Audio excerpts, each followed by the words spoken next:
Buddy, welcome to the fan cams. It's the first installment of the fan cams for 2024. It's not quite the regular season, but it is the fan cams, and we have quite a bit to get through. We have a practice match/match simulation to get through. I want to get all your thoughts. We have an AGM. We have a result from the AGM that I want to share with all of you if you're not aware. And I think most of all, it's just good to be back.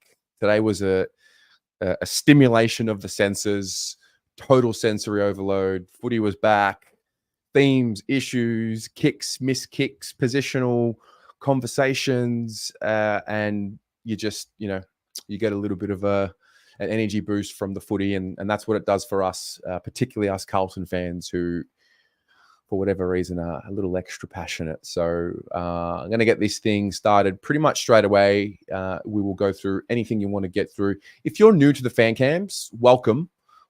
Basically, what this is, think of talkback radio, but with video. We're bringing it into the modern world. So if you'd like to call in and share your thoughts on whether it's the practice match today or the AGM or anything that's on your mind when it comes to Carlton, feel free. I'm going to put the link in the chat shortly. I'm going to get a few guests on first, and then we'll go from there. So let's begin, as we always do.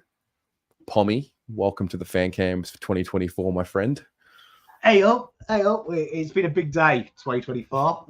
We had the first innuendo of 2024 and the first fan cam. It's a good day. We know we're back in football when we're doing innuendos and we're back talking. But how is everyone?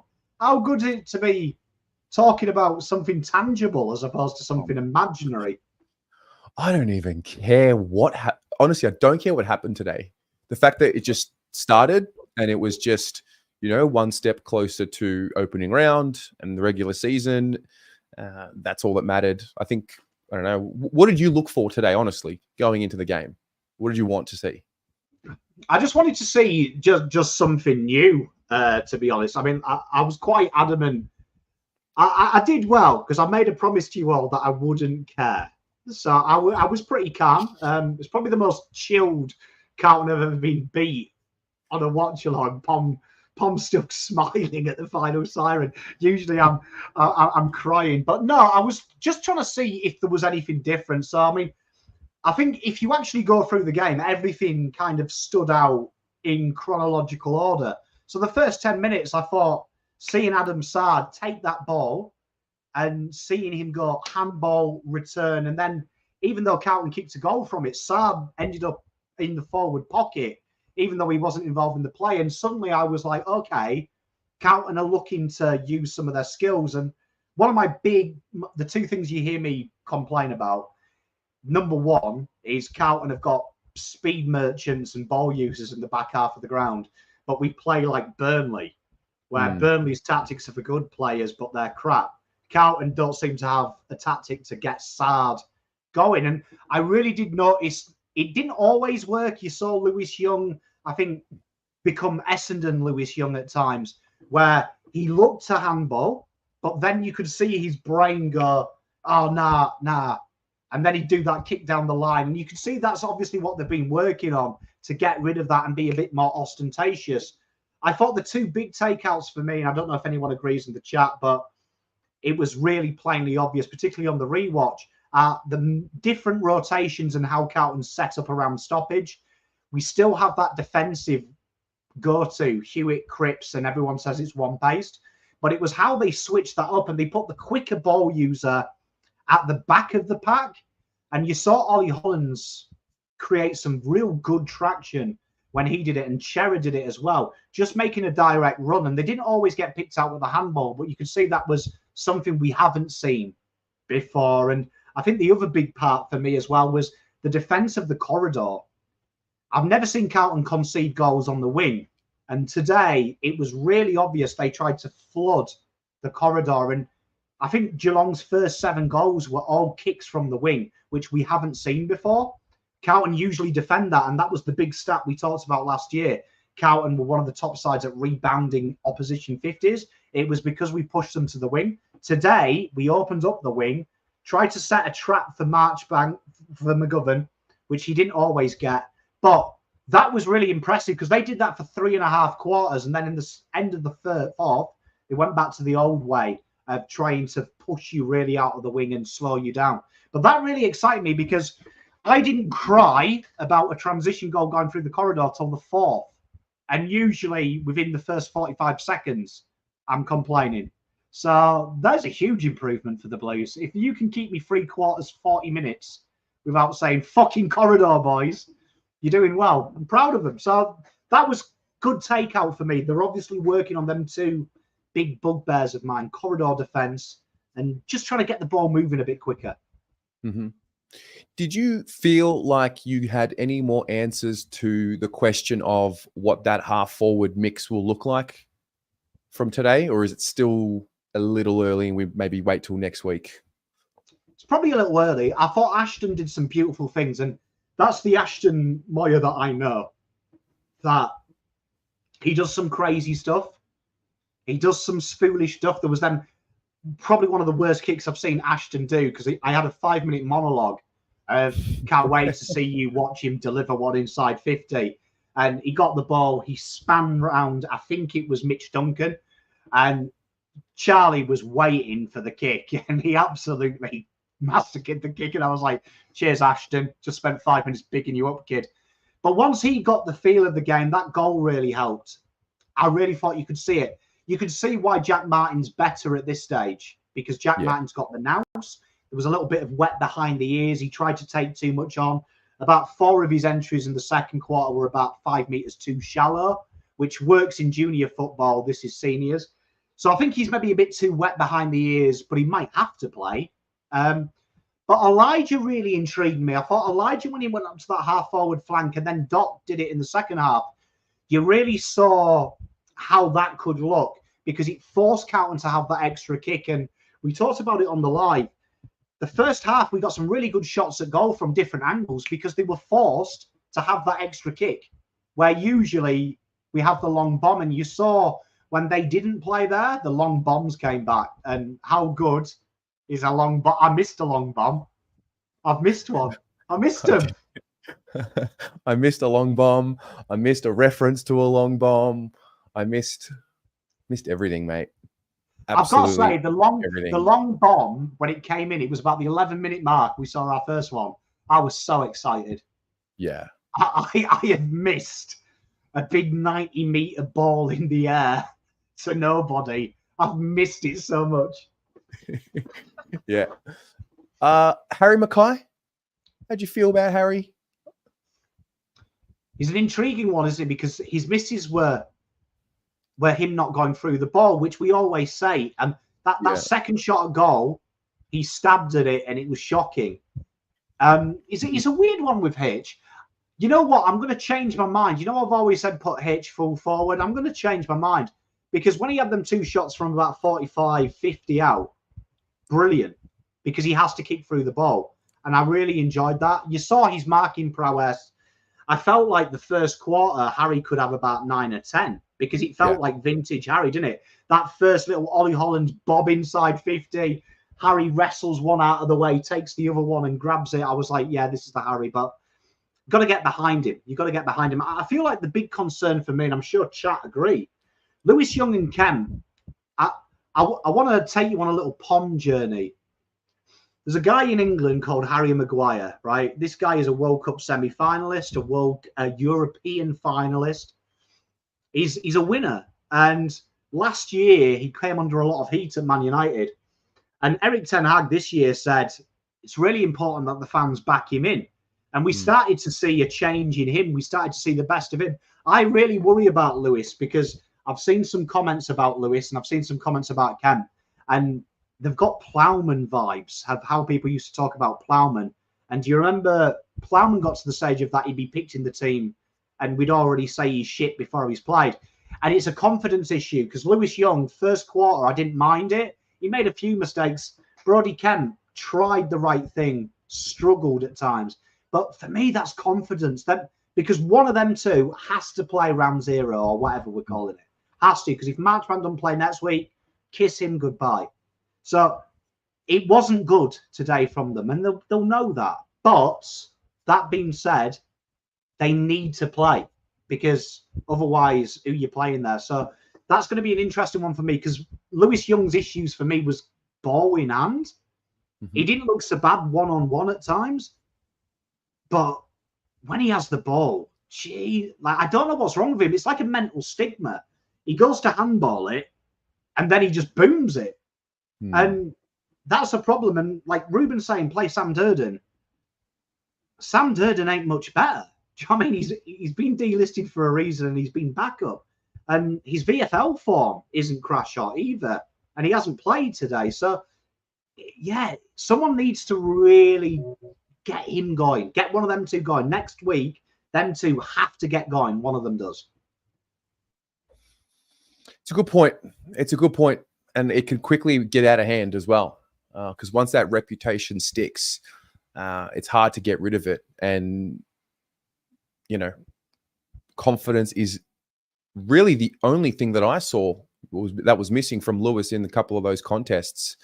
Whether it's just a new role, whether it's not having Wiedering and having that reliance on him, but he's going to need us to not hinder him. He's going to need us to help him, you know? He does. And it was John Holden nails it. There was some moments where he got the better of his man, and the 2 turnovers he caused goals from, you look back at him and there was the option. There was the option, you know, of an inside-out handball, which seemed to be the new norm for Carlton. The overlap, the O words back, in the back half of the ground, marauding forward. And he missed it twice. And you can see he misses it. And then Nick Newman comes short. And he's like, it's all right, mate. And he goes straight long. Goes straight, deep and high. And he turns the ball over. And then the second time really did annoy me because you could see Sard screaming for the ball. And he ignored him and started pointing go long. And Geelong perfectly set up for the turnover. And I go back to his last round game for the Doggies he ever played, and he got dropped. That's the opposite of Lewis Young. And at the time, Doggies fans were saying he should play in the finals. He was a quick handballer. He got the ball and he went bang. So it feels like there's a bit of a stigma approaching. So I hope this time next week, he's better for the run. And Kent, for me, is big important for me. He's a man who is suffering a little bit from that. I think that dropping in the finals, maybe it's stigma there. He tried the right things at times. He just didn't execute. So he's someone who needs a little bit of TLC. I think without Wiedering, it's hard because there wasn't really a natural leader in the background, I don't think. I feel like if Wiedering was there, he would have calmed them both down and said, look, boys, this is what we do. And I was waiting for that. Fair.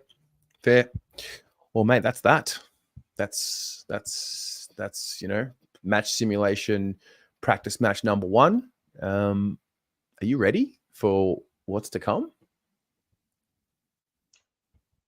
I'm quietly ready. I'm ready. Quietly building. Yeah. I'm just getting used to. Obviously, we're only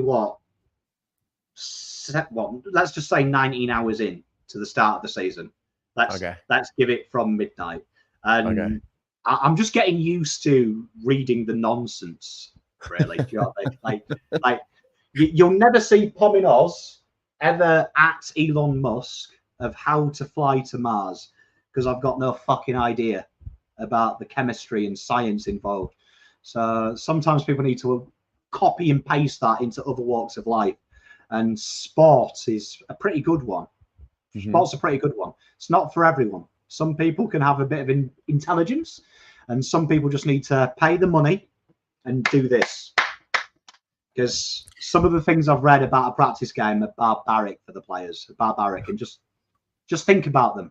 Think about 10 years of your childhood and having to read some guy with a Holden telling you shit.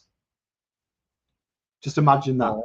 Righto. Well, we are back. You are back. Good to see you. And we'll speak to you soon. Peace, love, light, everyone. Look after yourselves. And let's smash demons next week. Amazing. All right. So if those of you who are in the chat aren't aware, there is an update from the AGM. It did come through just before the fan cam started, and that is that Luke Sayers at the AGM was granted. He was granted the further 12 months extension to his presidency. So what that means is at the end of this year, when he would normally have had to step down, he will be with us as president of the football club and chairman of the board until the end of next year. So 2025 will be the final year of Luke Sayers. What it means is that we now have our president, our CEO, and our coach at the club for the next 2 seasons, or this one and next season. So good signs, positive signs. I think a lot of us in the chat were talking about stability, something we haven't spoken about for a while. And I think it's just good to get the formality out of the way and go from there. So a nice update there. Let's get some guests in. Who's here waiting? Lucinda. Hello. Well, that news just makes me very happy because there was no way I could get down there today or vote. So I'm like, yay, because that's obviously what I really wanted to hear, that he was successful. Because, I mean, I'm sure an alternative would have been fantastic, but in my opinion, we really still needed him for that, just, this transition. And there's no doubt in my mind we'll find another perfect person of either gender. And that's all very well and good. But I just think Luke with Brian and with Michael, it's just what we need. Whether it happens, this year or in our wildest dreams, we get 2 in a row, whatever, that would be great. But basically just to have that trio still for even a little longer, whether Brian comes with another extension later on, obviously you would think Voss would. But no, that was at the back of my mind ever since I realized he could, be lost because of the Constitution and that. So as soon as I saw the, situation where he could be extended, I was like, come on, members, don't stuff this up. And they didn't. So I'm really excited now. Yeah. Well, from what I'm told, it was pretty much a landslide vote. So, and I mean, we kind of saw that. We had a really small sample size on Monday night.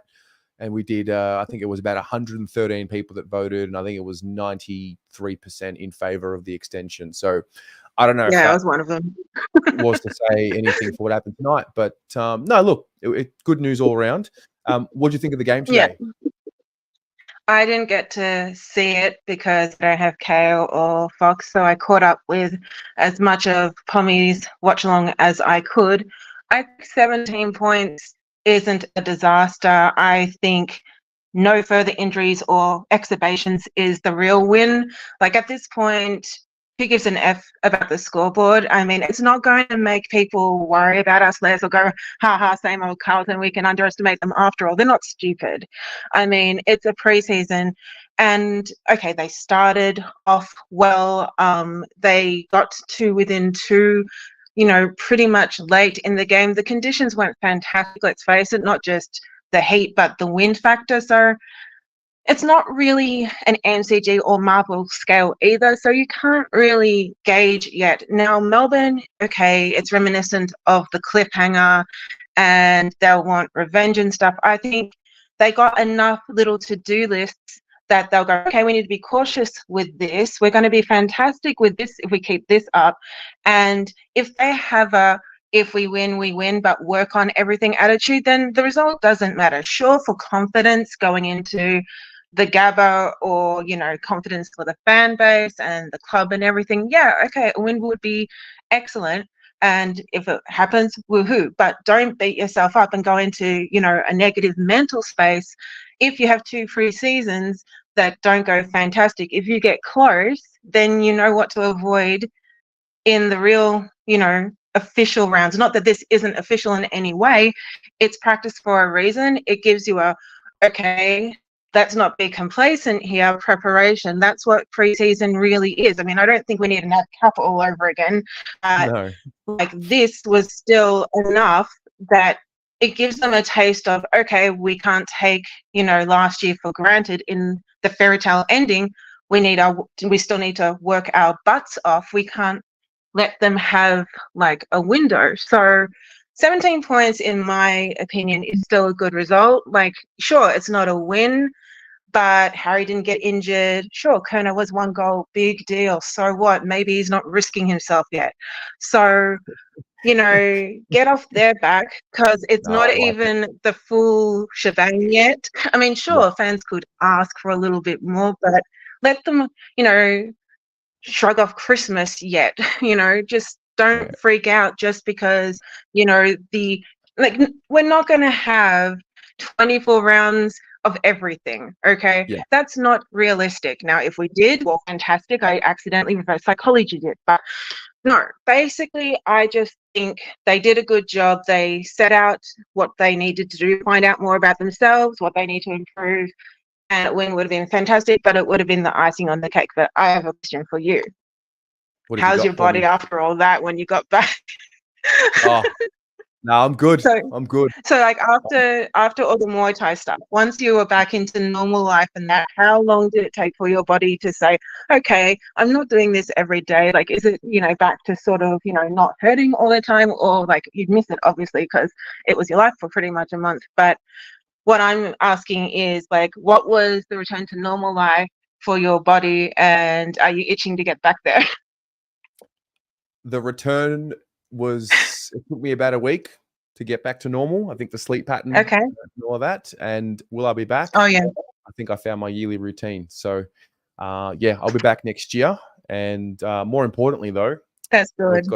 we've got a season to get through. So, Lucinda, I really appreciate you calling in. Yeah, It's good to see your face, and I reckon we'll talk to you you're again welcome. sometime. More than likely. All All right, see right, you later. see ya. Paul Sebastiani. Good evening, mate. How are you? Mate, I'm good. I'm good. How you doing? I'm very well, mate. Very well. I was supposed to be doing this from outside of the AGM, but a few things have popped up, so unfortunately couldn't get down. But Luke Sayers is the incumbent president now, so I think that's all we need to know out of it, really. And Yeah, the club's got money, so the club has a president and it has money. We're good to That's go. it. That's all we need to know. Don't know about the free parking, but that's all right. Maybe next year. Yeah. All's well that ends well. So, yes, Luke Sayers, president. I think the fait accompli has occurred. Mm-hmm. The three pillars are there. Yep. Did you think it would go any other way? I feel like it was. No. I didn't want to put my opinion too forthright on the videos, but I really did feel like it was a bit of a no-brainer. No, I mean, for us, for the majority, it's all results-based, isn't it? When the team's winning, just leave it, I guess. And when it's going the other way, everyone wants to change and everyone wants answers to questions. But no, the buzzword stability is getting a fair run the last couple of weeks. So it's nice to see it actually come to fruition, which is great. So it's good to have these back, by the way. I was looking forward to this tonight. It's just good to have the opinions and good to have people have their faces back on the camera again. So it's nice. Yeah. Well, what did you take away from the game? I mean, what do you go into today thinking of? Like, what did you actually want to see? And did you see it? Well, I mean, for me, it's just like they're all conditioning blocks. Like they get numbers up on their GPS and then they're taken off for certain periods of time and then they're brought back on. And for me, the only thing I wanted to see was just players not getting injured, to be honest, just getting out there, having a hit, working on your touch. And outside of that, I'll go back and watch the replay again off KO just to get an idea of what we may have done different tactically. Because I think at the ground, sometimes it's a little bit difficult to see unless you're perched up at level 2 or level 3 to have a look at exactly what's going on in between the lines. But from my perspective, I just looked at it the other way. It was just good to be back around family and friends, to be honest, back at the football, back watching the boys in action. And as far as I know, touch wood, we had no injuries or anything like that. The trial for Jacob Wiedering's spot is still a mystery, I think. I don't think we had any clearer answers with regards to who's going to take that after today, which is, I think, probably the only little disappointing thing to take from it. But it's a match simulation. I mean, what can you take out of it, mate? Like, no one saw. I thought Harry was fantastic, aside from a few little yips in front of goal, but he'll shake that off. He'll be fine. He'll be fine. He'll be fine. Did you notice Cripper moving a little bit more with some spring in his step? Yeah, a little bit. Yeah. He was very he was involved, wasn't he? A little bit more involved than I expected, actually, which didn't catch me by surprise, but he was having a crack. I think that's going to be him, of course. Once he gets and crosses that white line, it's always going to be the case with him. So the one guy that did impress me a fair bit was again, and it's no shock that when you go and actually watch these training sessions beforehand, the names that stand out in training were a few of the guys that really stood out today. And then the Hollands brothers, yeah, they look like they're going to be pretty influential this year. Ollie looks like he's just gone to that next step, and it helps, I think, when you've had 1, now 2 pre-seasons under your belt. And we all saw him go and play inside minutes as well, which is another facet of the game for him, which I don't think many thought was possible, just given his size. But what do they say? It's not the size of the fight and the dog; it's the size of the dog in the fight. Not the size of the dog in the fight, the size of the fight in the dog. That's the one. Yeah, the other way around. Yeah, the cold is fridge. Yeah. Well, no, it's a good one because I think obviously we got the news about Sam Walsh a couple of days ago that he won't be playing in both practice matches. Yeah. So all of a sudden, I mean, it's not great for Walshy. Obviously, we want him out there, but what it did today was we got to see Ollie Hollands really just play his Walsh's inside minutes. You know? Yeah, exactly. I mean, obviously, there's going to be a step down from what Walsh produces output-wise on the field, but who cares? It just people go, who cares? It doesn't matter. No one's going to remember a practice match against Geelong on the 22nd of Feb when it comes to the back end of the season. It's just these are games just to trial things, get runs into the legs, and outside of that, nothing else really matters. The scoreboard, not that the scoreboard doesn't matter, but it's one of those days where you trial everything and you have guys who maybe are on the precipice of being inside your opening round squad having a dip. So I don't know why people are up in arms about certain things. Like people analysing it to the 10th degree is just, to me, it's just a waste of time. So as long as they're getting the mileage in the legs and they're not having any injuries, I think is the big thing too. Look at Cam Guthrie, blew his quad out in the first 5 seconds. That was actually sickening to watch. Well, there you go. Yeah. You know, that's why for me in these type of games, man, these guys, I would have preferred them. Don't play Charlie, don't play Crip, mate. Don't play any of them for the first 2 games. I don't care about the practice games or match simulation. They've had 4 months of preseason to get ready for it. Obviously, you want to come up against opposition to test how you're going, but Geelong have been a good team for years, so I don't think there's anything to really worry about. It was blustery out there, but it's play on for me, mate. I don't know why people are so up in arms about the result and how we played. They bloody care, mate. The Wogs, they care. No, I know. It's great. It's great. But just reserve your energy. Yeah. Well, it's a long year. We learned. Exactly. It's a long year, you know? Yeah, it is. You know, I think like Fantasia looked good. I know he's getting a few mentions off the chat. Moya had some nice moments.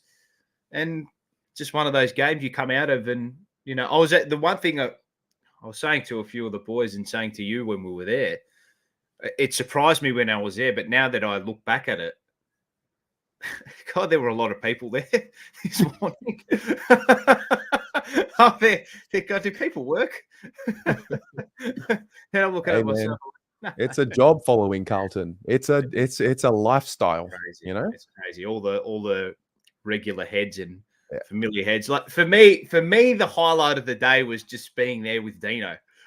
Yeah, you look right, you see Dino. You look left, you got Johnny Holden. Yeah. You got you, Michael. You're like, it's just home. You know. Yeah, it's the best. And you know, next week's going to be even better because it's going to be a 6 p.m. game. There'll be more people there.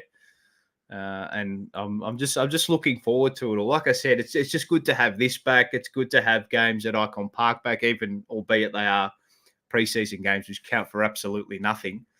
And I mean, it was just a glorified training session today, but it was good. It was good. Mm-hmm. It was good. A few people getting stuck in, which is great. So there are a few kids to our right hand side in the pocket there that was shouting out for every holding the ball decision, and it's good. They're getting ready for the season too. Those ones. Yeah. No, we love it. We love it. Yeah. Well, you got a busy week, couple of days coming up, and we do. there's plenty going on. We'll be cherry ripe for next Wednesday, so we'll hopefully have. It'll be good to see. There'll be. I think they're saying Williams will be in, Kennedy will be in, Durden will be in, Pitternet will be in. Great. And they may rest a few others too. And then the jumper punch will be back very soon too. Won't give away a date. Won't give away what we're doing. I'll keep my cards close to my chest, but it's going to be a very big year. Put it that way. Yeah. Very big year. Yeah. So we are looking forward to it. All right. Well, you have a great evening, and we'll see you real soon. You will see me very, very soon. All right, Bello. Ciao, mate. Hey, guys. Franco, part of the two blue baggers, but it's three, but it's two. There's only two of us, mate. Poor Webby. Webby's all right. Webby's all right. I didn't watch any of the game today, Terry, and you spoke about all the wogs that care. Well, I was one of them that didn't. So it was just a scratch match, man. Let's be honest. Yeah. Nothing I mean, to you're write here. home about today. You're here. Well, you know. Well, yeah, because it's Carlton. We're back, so yeah. It would have been nice to see a few of the I guess the injured players in that shouldn't have been injured, but unfortunately they get injured too often at our club. But yeah, I mean, let's see what happens next week. But guys like Walsh and Williams, it's Martin, they're the guys you want to see play because they give you that run and carry. But I think the back line's still a worry, still a massive worry. I mean, I didn't see any of the game today, to be honest, but I got snippets from mates and from by all reports, Kemp and Young were just useless, from what I heard, which is a bad sign. Yeah, I think useless. I think less useless. I think, to be honest, you know what it was? We often see Wiedering play. You can feel when he's not there just because of how much he organizes the place. And let's be honest, no one's going to replace him. And it kind of means the whole system's got to be changed. I think Marchbank missing was the one that we really suffered from today, because I think being a senior player, he's probably the one that can really lead when we miss Wiedering. So it's a tough gig. They looked a little bit nervous, the boys. But what would you do? Well, that's another big problem, though, Terry, because we say that, and again, I didn't watch the game, so I'm just spitballing here. We're a system-based team, but you're saying that Wiedering not being there, we have to change the system. It shouldn't matter who's there. Let's be honest. It really shouldn't matter who is or isn't there. If we're a system-based team, if you're still worrying or waiting on these players to get you out of it or shore up the way you set up, that's a big issue. Especially, I mean, you're not going to replace a Wiedering, clearly, but that's going to be a big issue the first couple of weeks against Lions and Richmond. And I'll be honest, I don't think Wiedering's going to play up until probably round 5 or 6. And I say the same about Walsh. They're messaging Carlton, which is very not shifty, but they're very clever the way they message. When they do message the members, we're going to take a no-risk approach, which is, I wouldn't either. I wouldn't be taking a no-risk approach, but I have no confidence that those two leaders will be there probably until after the North game, maybe the week after. I don't think they'll risk him at all pre-buy and probably the first week or two post-buy. So that's a bit of an issue. But, I mean, I don't know. I mean, I heard the connection going inside forward 50 wasn't great. So, again, that's been an issue for 2 years. So, you were there. How was the connection? To be honest, I thought the pressure. I mean, I think our footy starts with our pressure, and I just felt for both sides the pressure wasn't anywhere near what you're going to see in the season, and that's probably what made us look a little less clean than what we usually do. We didn't create as many spillages as what we normally do when we're good. It wasn't the cleanest game of footy. And Geelong were just cleaner. They had pretty much their full side was in. And to be honest, in those little 50-50 moments where you just got to be cleaner, they just were cleaner a few more times than us. But you could just tell. There was probably 15, 20% more energy that both sides could probably have given, you know? Oh yeah, I mean, like I said, it's a great. Again, I didn't watch it. I'll probably watch it tonight with my daughter, or maybe tomorrow. But I mean, it's these things are like dancing with your sister, mate. There's nothing to do really. It's just a bit of running legs. I'm glad. I'm actually glad there was no injury, at all. So that's probably the main. And I'm big on that, Terry, the injuries. And I mean, I bang on about it a fair bit, but we just need to be better with the way we manage our players. And I know that you want to talk about the game and a bit of a review on the game, but the fact that we've still got the same players being injured with the same sort of injury week in, week out, year in, year out is a real big issue with the club. Blaming anyone, but something needs to happen. Is it the turf? Is it the way they're trained? Is it load management? I just think it's a big issue when your best player, Walsh, they say that. So there was an interview last week or 2 weeks ago with Dylan and friends or whenever it was, and he's saying that they're going to have to manage his load for his career. Why did they manage it? Why didn't they manage it pre-Christmas? Why was it managed this last week?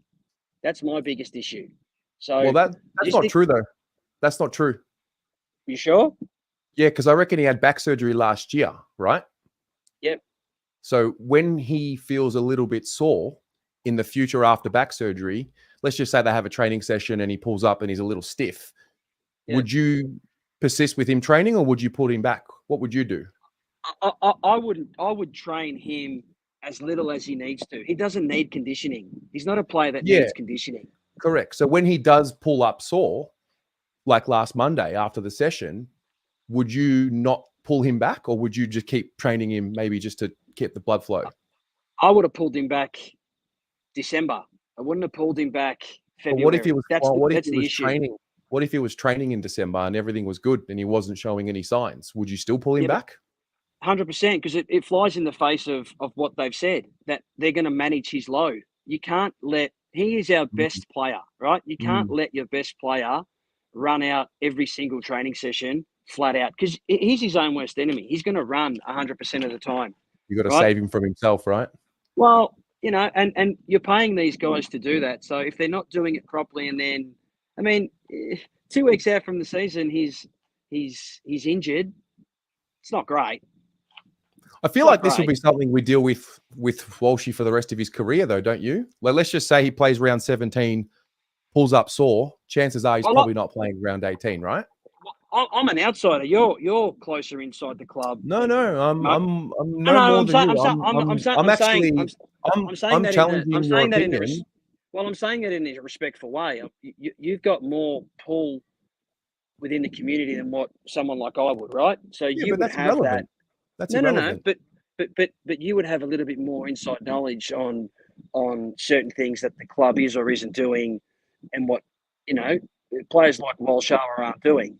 Someone like Walsh needs to be managed with cotton wool. If he's had a back injury and they're saying that he needs to be managed for the rest of his career, don't train him full up until the first week of Feb and then bring out a bullshit statement to say that we're managing his load. Manage it in December so then he can get through the load now. Don't manage it in Feb, because it's pointless. How do you know that they weren't managing it though? How do you know that he wasn't not doing sessions, for example, in December and skipping a Wednesday instead of training on a Wednesday? How do you know? Well, you don't know. No, you don't know. So then how can you say? Because by all reports, he hadn't missed a training session, which is what they've said. Now, Who said that? I'm here. Oh, I don't have the quote on me, but they have said that No he one hadn't missed said a that. training session. No one said that. That's not, well, you don't know that. Well, I don't think I read anywhere anyone saying he did every session this preseason. That's not true. Okay, well, maybe he missed one. So, but if he missed one, you got to pull him back. You've got to pull him back. Bottom line is, you can't have this guy running all the way through. They would do the same with Fantasia now. Fantasia's got a history of soft tissue injuries. They would do the same. I do think there is a semblance of mismanagement from within the club somewhere, somehow. You got to remember, Terry, we have a window of probably, I'm going to say 2 to 3 years with this list. You don't have any more than that because Cripps has got maybe 2 years left at his peak, and he's probably on the downhill slope of that peak, right? Charlie's not going to get much better. You've got to capitalise on this while you can. Wiedering's getting soft tissue injuries now. You've got to be able to manage these players as best as you can and get them through as best as you can and not run them into the ground. Guys like Hollands, they're just runners. They're going to run and non-stop. They haven't had issues with injuries. But when you've got guys like Walsh, Cripps, Wiedering, Charlie, Harry that have had injuries, you've got to manage it. And I just don't think we manage our players better. And unfortunately, we have injuries to our better players. It happens every week and every year. And I could name them for you, but you know them as well as I do. The injuries we have to our players, and this is not, having said that, I still think we're going to be a very good side this year, but I hope our so. injuries, no, 100%. Yeah, I still, look, I think if our, and the caveat is, if our best players get on the park, we are a top 6 side easily. But there are worries I still have worries with our midfield. I don't think our midfield, and I've been big on this on the podcast, that our midfield doesn't have good foot skills. Yeah. Not one of them apart from maybe Chera. There's no one with pace at all in that midfield. And you said it before, our back line without Wiedering sort of loses its system. It shouldn't be like that because you need to be able to manage the system regardless of who's in and who's out. And that's my biggest query. And the connection from forward to centre forward, again, I didn't watch it, but I heard wasn't there today. And yeah, practice match, I get it. But that hasn't changed in, it hasn't changed for probably the last 10 years, but it certainly hasn't changed in the last 2 years. And that is a big issue if they haven't fixed that yet. Yeah. No, look, mate, plenty to work on. We're not a finish. We got a long way to go. We've got to be careful not to get stuck into living in 2023 for too long.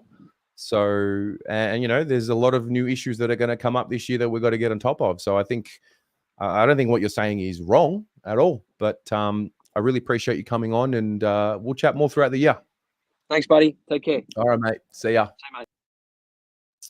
We got Ur with the 80. Don't worry, everyone. The flag is ours this year. Thank you, mate. Also, Mr. Koken, while he's here, Mr. Koken is our FanCam sponsor for the year. So I was waiting to see him before I announced that. Now, I've got a special guest, a surprise special guest for the FanCams. Let's bring him in. Mr. Luke Sayers himself. Hello, Prez. G'day, Terry. How are you? I'm good. It's feeling a little normal now, and it's good to have you here joining us for the first session of the year. No, fantastic to be here, and just a shout out to all the members and obviously all your followers and supporters also for all the support over the last couple of years. It's fantastic. We're feeling really good about where the club's at, and lots of work still to do, but we're pointed in the right direction. Yes. Now, this evening, we had the AGM. We were sort of live when it was all happening. So I obviously want to congratulate you on here for having the extension granted. Can you run us through what it means and how it's going to work, just for those of us who aren't aware? Yeah, so look, Terry, hopefully, to be blunt, you don't sort of notice any change. We're 2 years into a 5-year sort of journey plan. It was important for stability for the club that we kind of pushed it through the next 2 years, because we've still got so much work to do in the context of the 5-year plan. And so from the board's perspective, management's perspective, it's business as usual, and chasing winning games of footy, getting ourselves into finals and giving ourselves a chance to win a premiership. And 2 years ago when I took over, that was the mantra. It hasn't changed. We're stronger together. That's our competitive advantage, and let's keep working hard. In your experience, what's harder, turning a club or an organization around, or keeping it stable? It's a great question.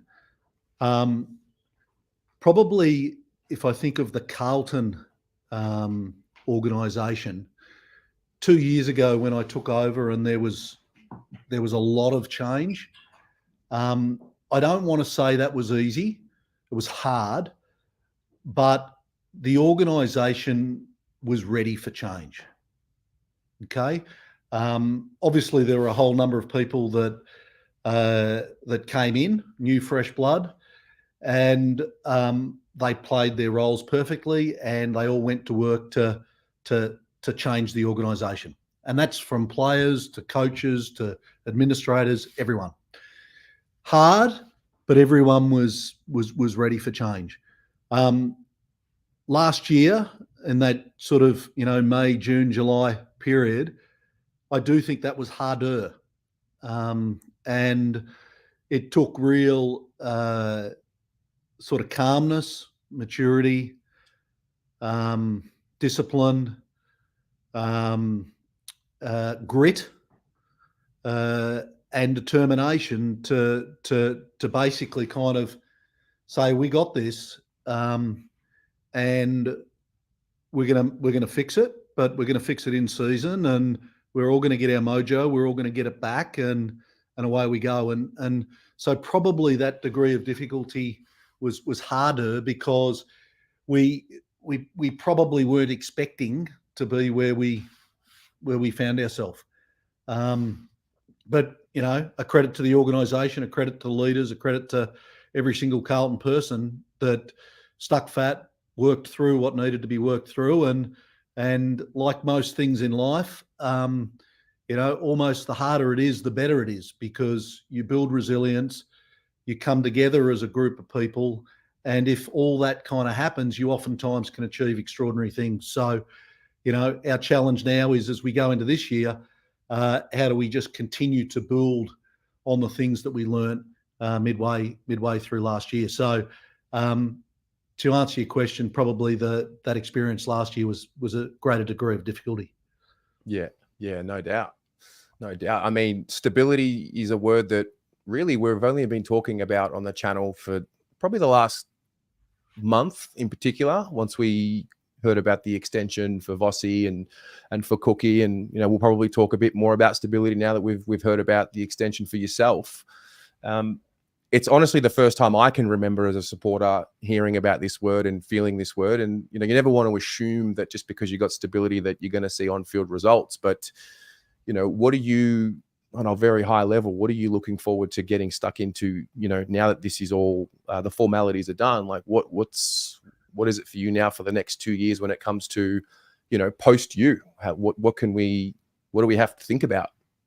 Yeah, well, I mean, look, stability, and we've talked about that word a lot in the club, because I don't want, and the board doesn't want, and management don't want people thinking stability is just we're happy with the status quo, because we're not.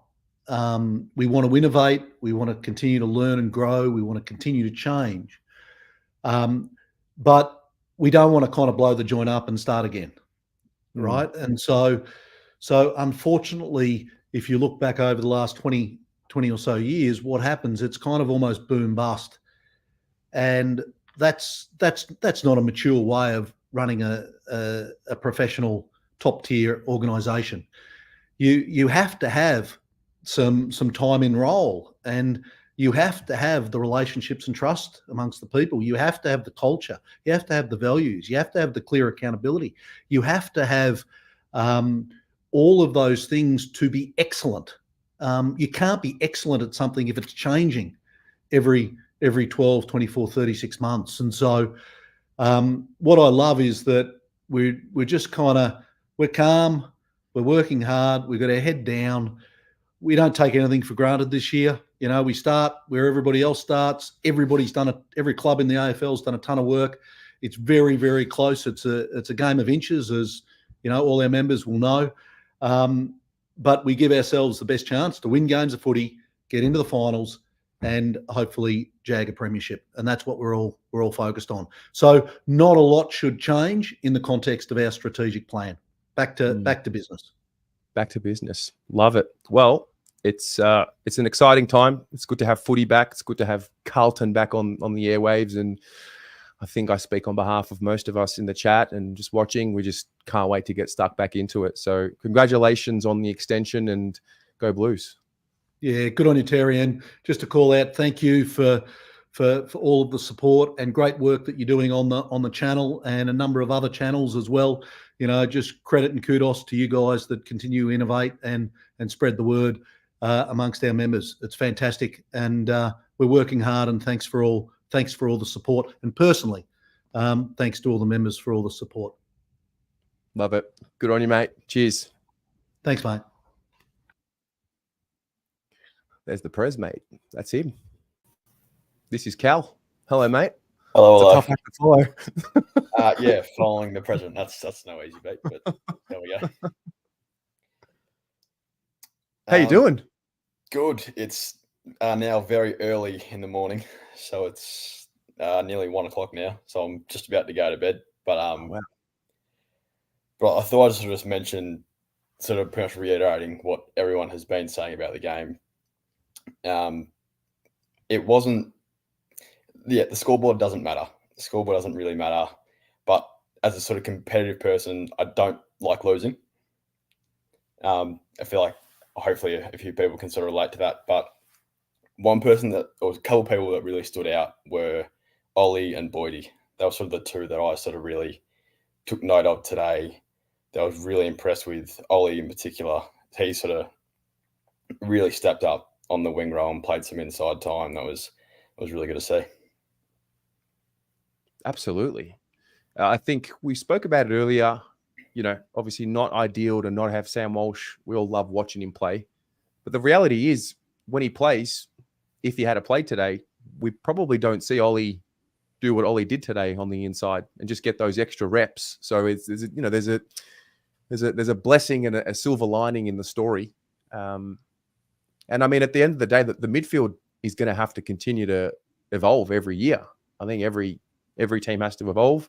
Every midfield has to evolve, because I think the midfield in particular is an area where every year there's new guys that come in, new blood, fresh blood. They're stronger, they're quicker. And so you got to just keep on top of it. So I was really pleased for Ollie more than anything in that role. Yeah, absolutely. And then there was also a couple that rotated through the midfield, as you said, and I think Cripps, I didn't really see him much later on in the game. Perhaps it was just managed minutes, and that's fine. Jack Carroll went into the middle in the last quarter. That was really good to see. Fogg was in there a bit. Cunners, it was like a really deep midfield rotation of just showing the depth that we've got, and it's the best problem to have in footy. Even around the ground, I liked what Ashton Moyer. There was another one that just came to mind. It was only had a couple touches, but they were pretty impactful for your first game. Yeah, absolutely. I don't think you've I know where you are, but can you let the audience know where exactly you're calling in from? I'm in Las Vegas at the minute. Yeah, in Las Vegas. So as I mentioned, it's nearly 1 a.m. So it is a bit tough, but do it because you love it. Mate, you are the definition of a blue abroad right now, and we do love it. Any other themes, issues from your mind that have popped up from today? I was a bit disappointed with our entrance inside 50, and it'd be the most sort of common thing we say in a couple of weeks. It's just pre-season. It'll be the nervous jitters. That's fine. But I didn't feel like we were anywhere near what we'd come to expect of us. We sort of just seemed like we went back to our old ways of just kick it high and long to Harry and Charlie. And hopefully they either take the mark or the crumbs are there. But we didn't sort of seem deliberate or intentional with our entrances at all. Down back, it was mentioned a few times without waiters, we sort of looked to not have that sort of stability. I wanted to see sort of a big interceptor. McGovern took a few good marks, but Kempy and Youngie, they sort of looked a bit off what they usually are. And, again, it's just pre-season. I'm not too worried about it. But if we do see the same thing next week, that's when, start being a little bit more nervous, But if they come back next week and prove us all wrong, then, happy days. it's a fine line next week. We could be here on Wednesday night talking about the issues that are happening Oh yeah. that we're scared of, or we could be almost too excited for the season to start. We're good at doing that. We're very good at doing that. There's no medium. It's like There is no it's middle here or ground. there. We're No, I either love flag favourites or we're missing finals completely. It's well said. It's well said. So, look, mate, thanks for calling in. I know it's very late for you, so thanks for staying up and being patient. And That's all right. we look forward to hopefully chatting to you next week. Will do. Will do. All right, mate. Take care. Take care. Peter V has been a member of this channel for 40 months. Wow. He might be one of the longest. Last year, we lost to Sydney by 7 goals in the preseason and then beat them by 6 points in the finals. So practice matches don't really tell you everything. Otherwise, on to next week. Good on you, Peter. Thank you very much for your support, mate. Let's go with, where's Fazzy? He's here. Faz. Hey, mate. How you going? Good. Good, mate. How are you? Yeah, good. Really enjoyed today, despite being crook as a dog, unfortunately. But Oh, yeah? yeah. I planned on taking the day off work to go, but then yesterday I tested positive to COVID. I've been bedridden for the last 2 days, Oh, wow. so that really stuffed me anyway. So I watched it in bed on the TV and out getting some fresh air. But anyway, it's the thing I wanted to talk about was just a bit of perspective, and I've watched every one of the simulation games, and I think other than tonight's one with Brisbane, I think the common theme is the teams that have been the poorer team, Collingwood, Melbourne, GWS, all the teams that have been going deep into finals. And that's a simple reason. It's these teams know that they don't need to peak right now. North Melbourne need cheap wins now. Teams who didn't make the finals need to be good now. Round one, ready to go. Think about Voss's first year, our preseason in Voss's first year. Belted Melbourne, come out, we just winning, and then we fell off the rails. This year, like I said, look at Collingwood, look at Melbourne, and then look at us. It's not about round zero. It's not about round one. It's about getting right to avoid kind of like what we had to do last year and completely have a massive run, but to peak right when it counts. I feel like we're going to need to get used to it. I think another year, we need another good year. I mean, we need a good year every year. Don't get me wrong. But I think consolidating what we did in 2023 for 2024, I wonder if that'll evolve, I don't know what the word is. It sensitive? I think we're a little sensitive as a fan base because we've been disappointed for so long. And that's going to take a process to move away from. It's not just going to happen in one preseason. Absolutely. And I said to my old man, I said, don't be surprised if the round one Richmond game is a tough game. And don't even be surprised if we do struggle to get over the line, because they're in the moment. New coach, they want wins early. They're peaking right now. So we're going to come up against a red-hot Richmond team, and it shouldn't be panic station should what happens, because we know it is a long season. Believe it or not, I'm actually more confident in round zero against Brisbane, knowing where both teams are at, rather than that round one against Richmond, because I know they're like what we were the first year under Voss, going to come out. The teams like Richmond, Hawthorn before all their injuries, unfortunately for them, Adelaide, they're going to come out and be red hot in that first 6 weeks. That the table or the ladder is going to look very, very different the first quarter of the season to the halfway to the third quarter into the last quarter of the season. Going to look very different. That's going to be a test of our collective resolve. Can we keep calm under pressure? Absolutely, and it's easy to say it now. Yeah, but no, it's good. It's good. I think there was enough good signs today.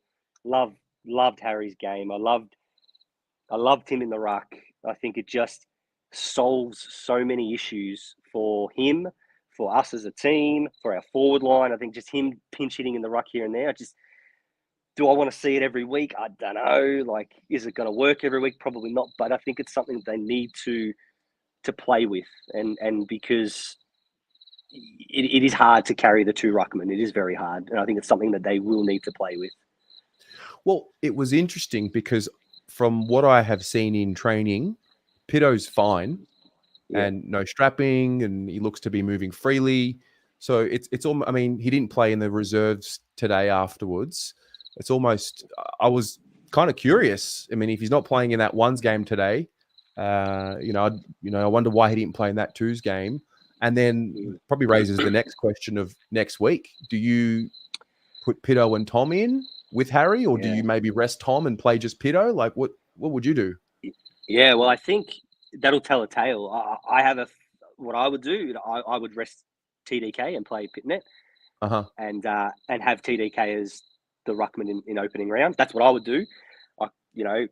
Anything possible, but I just think you can't be too tall in your forward line. Not anymore. Not modern footy. It's the two works, and I think Harry Mackay, and I'm not saying any, but Harry Mackay played his best football when Charlie Curnow was injured, and you might argue Charlie played his best football when Harry was injured. So it's like, okay, well, how do we best fit them both in? I think Harry pinching in the ruck is the answer, and I think he looked all right. He's composed. Take away his goal kicking, he's a beautiful kick around the ground, and in my opinion, I think he's the best mark in the competition. So we've been crying out for ruckman who can mark. That defensive mark he took very late in the game. There it is. I think, I think it's worth persisting with and seeing what can come of it, knowing full well that when push comes to shove, you can go Mackay and Curnow in your forward line and just go bang. But let's be a bit unpredictable. Every team knows, okay, it'll be Mackay and Curnow. Well, hang on a minute, Mackay's in the ruck. What happens now? So many questions. Can't wait to get the answers. I love it. I love it. And you know what? We'll probably have less answers next week, more questions, and then probably more questions every week. It's the best. Absolutely. They might play all four of them. Lemmy, DeConning, Pitnet, Charlie. Just play them all. Who knows what they're going to do? But it's good. It's good fun. This is a good time of year because no stakes. Everyone seems to be pretty happy. The weather's good. Other than being sick, it's a good time of year, and then the real shit gets stressful. That's for sure. Absolutely. Well, mate, you get yourself better.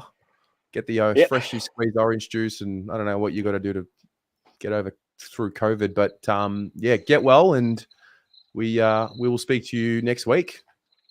Cheers, mate. Have a good one. You too, mate. Ciao. Tyler. Hey, Terry. How you going? Good to hear your voice again, my friend. Good to see you again, Terry. So just very quickly, that was amazing. You got Sayers on there, mate. That was freaking brilliant. Just thought I'd slip that one in there. Yeah, that was brilliant. Very interesting to hear what he's got to say. And the general theme is stability is definitely what's needed for this club, 100%. And as Sayers said, so many months and years, it's just been a revolving door of coaches, boards, and all of that. It's time just to settle down a little bit and actually start building the foundations again. But but otherwise, look, the game was the game. In all honesty, people need to just calm down a little bit. But the game was the game. Carlton had their moments. So did Geelong. But I did notice a couple of things with the guys. Everyone was saying, the inside 50 was shit and all of that. Yeah, okay, it was at times, but what I liked was the lead up to it, how they transitioned the ball from deep 50, defensive 50, and how they brought it in. That's great. So that we've always wanted to work on our transition. Now it's starting to bear fruit a little bit. The other thing I actually enjoyed the most was the spread. Sometimes in some of those plays, we were really opening the ground up a little bit. And so you get that sometimes that inside kick, that diagonal kick sometimes going into the corridor or just outside the wing. It was it actually opened up the play a little bit more. And the one I enjoyed the most was the Aston Moyer's first goal. That play itself, even though it was down the wing, it was perfectly executed. And it just goes to show that's what we're trying to do. Maybe just need to polish a little bit more. But honestly, it was a good hit out for the boys. Another little thing I take away from it is Motts has put on a bit of muscle. He looks really bulky. He does. He does. And He's in I that- saw some of his tackles, like he was really hitting them hard sometimes. So it was like, well, hey, I think the preseason's really helped these boys out a lot. But and another thing as well, I think with the whole Young and that Lewis Young and also oh my goodness, Kemp, thank you, Kemp situation. What happened there? I think they were just a bit lost. Like as everyone's pointed out, yeah, Wiedering's missing, but I honestly think they didn't play Marchbank just to play it safe. Like it would have been really easy to play Marchbank, but I think you know what with the type of players that we've got, we've got to just prepare for round opening rounds. So I think they just didn't want to take the risk. So I'm not too phased on how they went. Like you know, you got to get the jitters out of you at some point. So yeah, no, they were pretty good. I don't want to say good, but you know, it happens. But well, the thing was, very rarely on the 22nd of February in a first practice match do you get to come up against Hawkins and Cameron. Oh, exactly. And someone So, made it. You know, exactly. And someone made it a point in the chat, like the dynamic between Hawkins and Cameron and all of that was exceptional. But see, hang on, they've had years of experience and all of that. Like you look at Hawkins, like he has been one of the best forwards for Geelong's had in a very long time, and just their poise and how they work together and all of that. Like it's not everyone running for the same ball, like with Charlie and Harry sometimes, but it's just football experience and just knowing how to read the play and when to go and when not to go. And so, but no, that was really good. But I just want to make one little point with that conversation before about like with how Walshy's being handled and all of that. I myself have got like I know Walshy had like his I think pretty sure it was a disc for his like back surgery and all of that. I'm just saying the way out they're saying you're going to manage him. Well, that's how it's going to have to be. I've got a back injury at the moment. I've got my discs and a compressed nerve, so it's like, well, you're never the same again after that. So the way I see it with Walshy, what they'll do is I reckon he won't be on the ball as much. He'll rotate between the wing and also the midfield as a way to lessen the impact on his back as well. Because you're never the same after a back injury, yes. Walshy may be different. He's a superhuman freak. but no, I honestly reckon you'll never be the same, but you can always tweak your game plan a little bit to suit him and to get him at somewhat of his best. And I just think, in all honesty, he's going to have a great year, 100%. But hey, let the experts handle it. We're not the experts like that, and especially Walshy. Hey, look, I say give him a go when he feels he's ready and all of that. Because in the end, he's got to be the one that's going to run out on the field and do it. So, but no, like I reckon opening round it's going to be a very, very, very good game against Brisbane. And let's see how we go, Terry. Like it's good to be back, and it's going to be a great season, I reckon. Absolutely. I want to touch on one more thing because you were talking about the midfield rotation, and I went and found some stats that I saw online. Where are we? I just wanted to just further to your point. So, Up the Baggers on Twitter has got the stats for the centre bounce attendances. I think these are just curious. I think we'll all take something from this. So, 15, Tom de Koning, no surprise there. 13, George Hewitt. 12, Patrick Cripps. 11, Sam Doherty. 9, Adam Chera. There's your bulk. Yep. Ollie Hollands had 4. Felt like he had 10. True. Harry had 3. Jack Carroll had 3, and then Cunners and Fogarty had 1. So, just sort of further to what you were saying about no Walsh and what it looked like without him. Well, but I just noticed, like, at times we were beating the Geelong midfield. We were beating them at some point. So obviously something was working. It's just tinkering, like, with certain players and their strengths. And see, what I liked about Ollie was that his determination to keep up with, to keep going, and all of that. And Pommy made this point that sometimes he was playing further outside when the ball was being bounced, and you watch him rush in and all of that. So he provided that little extra bit of burst every so often just to throw Geelong off a little bit. So I think that is how we're going to cater towards not only bringing Walshy back, but like Williams and all of these injured players.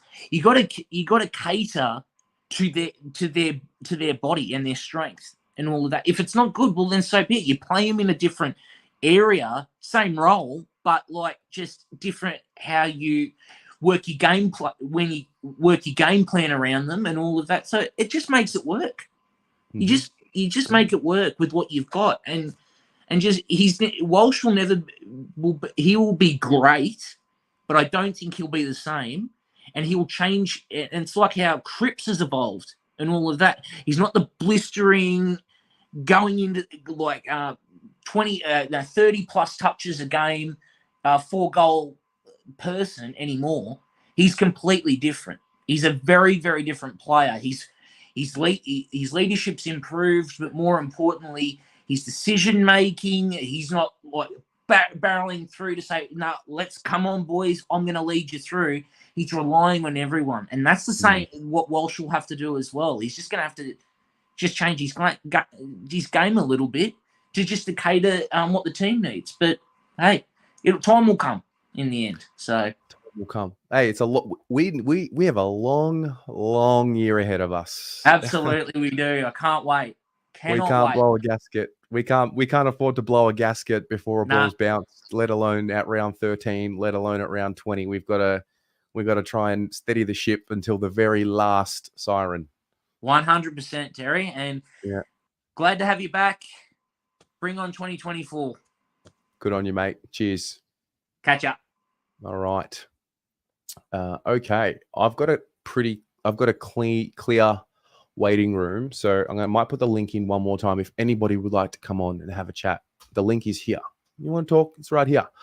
In the meantime, there's a few videos that maybe we can watch. A few of the press conferences. I haven't watched any of it. We can do a little watch along while I put these videos up. I hope they work. This one's courtesy of Up the Baggers. It's the Elijah Hollands interview. I hope this works. Let me know if it's laggy. Otherwise, we'll give it a crack. Here with Elijah Hollands after the match simulation against Geelong. Elijah, your first hit out in Navy Blue. How good was that to get that under the belt? No, it was a lot of fun, mate. Obviously, just a practice match to kick things off. But I was really happy to be out there with the boys. It was one that I was sort of penciling in for a little while. It's sort of one that I was pretty keen to knock over. And now we get to look forward after our first hit out for the year. What was the consensus post-match from the playing group about how it all played out? We thought that we had periods of time where we played the footy that we want to play, and there was probably some periods of time where we lacked in some of the things we wanted to do. But again, for the first hit out of the year, that you can live with that. We'll just try to implement more of the things that we want to do a part of our plan next week against the D's. But everyone mostly got through unscathed, and that's the main part for these sort of games. That's what cracking back is for. Yeah. I suppose, I guess, for you, mate, it's also going to that connection with your teammates. You've been doing it on the training track for quite a while. What about running out with them in a game-like situation? Yeah, obviously it's a lot different when you play against opposition. For me, it was a big one today just to work on that with, especially with the forwards and mids against Oppo and against sort of teams that don't necessarily know what we're doing all the time. It's a little bit different when you're doing it over the summer and you turn around and everyone already knows what you got to do. Today was good. Got a good look at sort of what we can do over the next couple of weeks and then get another crack at it on Wednesday. A lot of shifting magnets throughout the course of the day. Is that something we can expect to happen during the home and away season and also while the pre-season's still going? Well, we feel like we've got a really versatile team. I think so. There's we've got some good opportunities to spin some names to the midfield and to the forward line, even on the wing. So we feel like that can be a strength. and it's something that again we'll keep looking at and seeing if it's something that works for us. And even on Carlton media channels, mate, one player who was getting a lot of love was actually your brother. Yeah. How'd you find his game out there, and what must have been nice playing out there with him? It was nice playing with him today, and I thought he was really good. He's had a great summer, and he translated that today. It's good to see him playing well, and he gets some good prep in before they go up to Brizzy. So no, I was happy for him today. And anyone else impress you out there? Yeah, Sardi. I thought Sardi was really, really good today. Backs were under a lot of heat. I feel like he was really good on both sides of the ball. He was able to turn it over a few times, and then when the ball was in his hands, he was able to kick-start some offense. So I thought Sardi was really good. On to next week of the season to come? Yeah, absolutely. Thank you. I forgot to mention Adam Sard. He was good today. He was very good today. I think when you get so used to how well some of these guys play, you can sometimes take them for granted. There was one more video, I reckon, that was posted here that we could watch. The press conference with Aaron Hamill. I haven't watched it, so for those of you who haven't watched it, we can just watch it together and dissect it. And yeah, there will be a new show with Pommy and I. No, let's announce it on Monday, mate. Why do we do it now? I think I want to have you here while we announce it. So unless you're going to jump back in and we can announce it now, I'm not going to do it without you. All right, stand by. Well, no, we have a guest. Let's talk with our guest first. Johnny Holden. Hey, Jay, how you doing, buddy? The walking Carlton encyclopedia himself. Yeah. I'm not that old. How are we tonight, mate? No, I think most people thought I had planned to have Luke Sayers on. I didn't. It just kind of happened. So I think it was a great get. Very happy with the result. I think stability is a good thing. We've talked about that. If it ain't broke, don't try and fix it. From where we've come to what he's done, why not give the bloke the chance to take us one more step? And unless there's someone there ready in the wings, why should he walk away? So let him do what he's doing. He hasn't put a foot wrong. So for me, it's the guy's doing nothing but positive and good. He's taken us from being the laughing stock to being a threat. And yeah, I just think, give him the one year reward. If there's someone there next year that's willing to take it over, that's good enough to take it over, then by all means. But don't just give it to someone else because his time's up. That's dumb thinking. You don't run a business like that. Yeah. I mean, it's tough because you don't want to focus too much on individuals, but I think one of the greatest signings this club has made in my experience as a supporter, which is not as long as a lot of others, was Brian Cook. And yeah, I agree.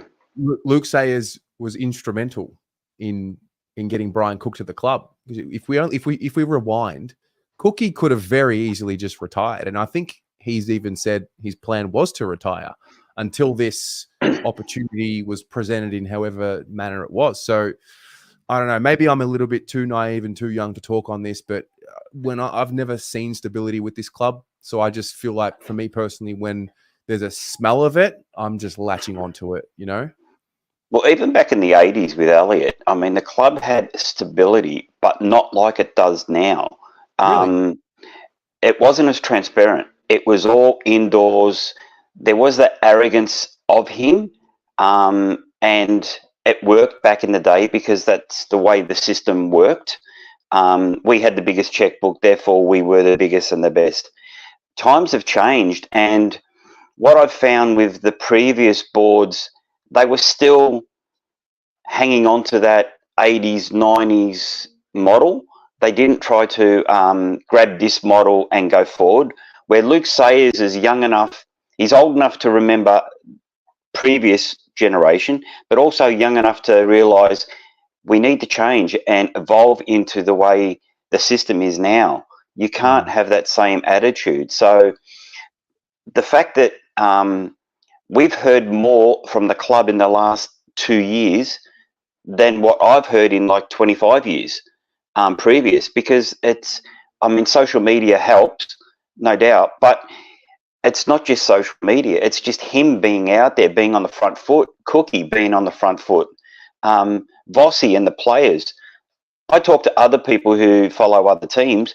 They don't get this kind of stuff. They don't get this kind of interaction with their president, whether it be on a fan cam or even just their general newsletters out to their members. They get a member letter, but no video sort of explaining what's going on and that little bit of personal touch to it. Sayers has taken that role on, and he's just leaps and bounds. And like I said, when I talk to other people who follow other clubs, they're like, "Are you serious? Like, your club does this?" And it's like, "Yeah, on the front foot." And it makes you proud that we're heading in the right direction. I sort of look at it a bit like that when Benny Gale took over Richmond, and he put forward that 7-year plan with the 100,000 members, and everyone laughed at him and thought, what a joke. Luke's doing the same sort of thing, and we're seeing the fruits of the labour. Like, we're heading in that direction, not at a rapid rate, but at a very steady rate, where it's excuse me, where the wife's just got home, dogs are gone nuts. So yeah, I just think that what he's doing is everything's in the right direction, and I think we just need to back him. Not say back him for the next 10 years, no, but give him the opportunity. If it starts going south, by all means, then look at it. But no, it's been good. Today was good, hot, but it was good. You know, they were just blowing out the cobwebs, and like, I listened to a thing today on Phil Walsh from GWS and Adelaide. Like, he was saying, like, with these practice matches, they're just to blow out the cobwebs. That's all they are. Next week it'll be a little bit more like 75 to 80% going at it, and which leads you into that like real-time football type thing. So it's a practice match. Don't look too much into it. I mean, it is what it is. We had half a team out. Yeah, I'm not getting too... Like, we all sort of said before, we just want to see that we don't get injured, blah, blah, blah, you know, just want to go through the motions. We lose, oh my God, let's throw out the baby, the bathwater, the sky is falling, you know, let's just blow the club up. It's like, just calm down, guys. It's not even round one yet. We're going to lose games. Get used to the fact we will lose games. Yeah. So, yeah, no, I just think... It's a balance of when it's going well, knowing that, you know, it'll pass, and then when it's not going well, you know, we've got to hold firm and get back to it. And I mean, it's hard when you're a fan because it's out of your control, but you put so much care into it, yeah. You know. So when it doesn't go the way you want it to, I think that's when the emotions take over, and that's the challenge for the fans. I think for us, is to just be a little bit more. I mean, it's hard because we've had decades of disappointment, and for some, it's going to take a little longer than others to trust, and that's fine. That just is what it is.